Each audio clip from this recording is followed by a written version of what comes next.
नमस्ते बच्चों।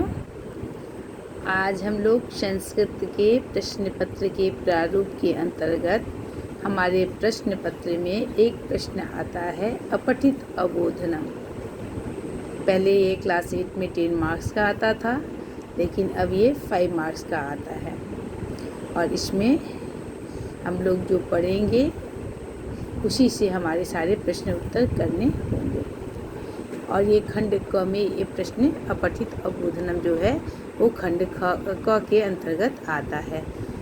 अपठित यानी हमने जो अनुच्छेद अपने क्लास की बुक जो हमारी होती है पाठ्य पुस्तिका उसमें नहीं होती है, उससे अलग होती है, उसी के आधार पे हमें यहाँ करना पड़ता है और बहुत अच्छा लगता है आपको करना, क्योंकि संस्कृत एक ऐसा सब्जेक्ट है जो सभी प्रश्न के उत्तर उसके प्रश्न पत्र में ही मौजूद होते हैं। बस आपको चयन करने का तरीका आना चाहिए। ये मैं अब आपको थोड़ा इसकी डिटेल्स बता देती हूँ। 2 तरह के होते हैं। क है जैसे 40 से 50 शब्दों पर आधारित अनुच्छेद होता है। दूसरा होता है 80 से 100 यानी 80 to 100 शब्दों पर आधारित अनुच्छेद होता है। कुछ इसके निर्देश दिए गए हैं बच्चे।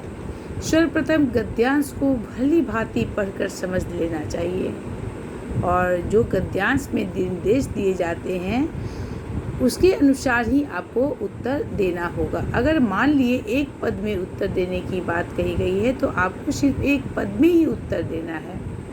अगर आपको विशेषण और विशेष्य बताना है तो आप बताएंगे, विलोम शब्द है तो आप बताएंगे, पर्याय शब्द है तो आप बताएंगे, संज्ञा सर्वनाम कर्ता क्रिया संबंधित प्रश्नों की अच्छी तरह से समझकर उन सारे प्रश्नों को आपको अच्छी तरह से समझकर उत्तर देना चाहिए।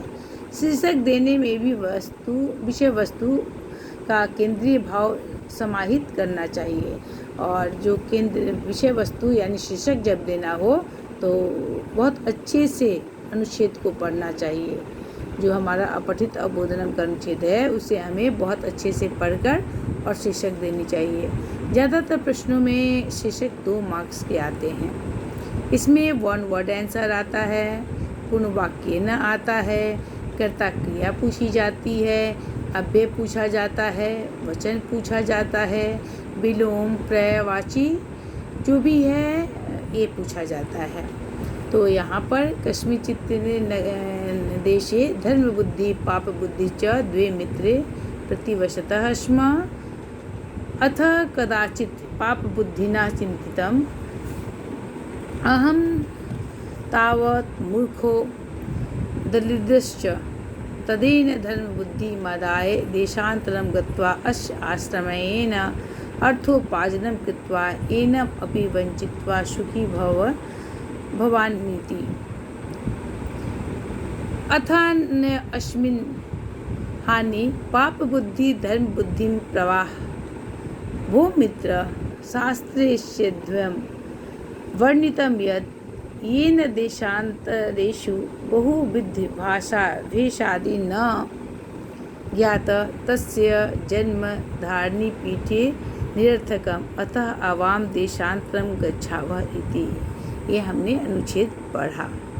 अब इसी अनुच्छेद से हमें पढ़कर एक पद में आंसर देना होगा। जैसे धर्म बुद्धि मित्रस्य नाम किम आसीत, क्या था? धर्म बुद्धि के मित्र का नाम क्या था? पाप बुद्धि था।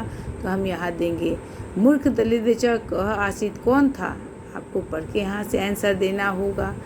केन चिंतितम, किसने सोचा? तो कुत्र गंतुम इच्छत, वे दोनों कहाँ जाना चाहते हैं?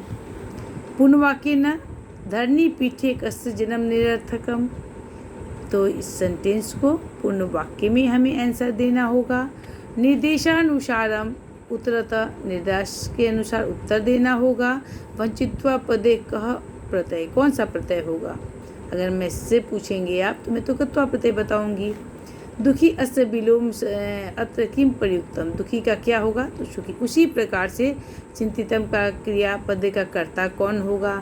अहम मूर्खो अस्मिन् विशेषण पदम किम, इसमें विशेषण क्या होगा? विशेषण पद मूर्ख होगा। इसी प्रकार से हम लोग इसको उत्तर देंगे और पढ़ेंगे। अब कभी कभी शीर्षक भी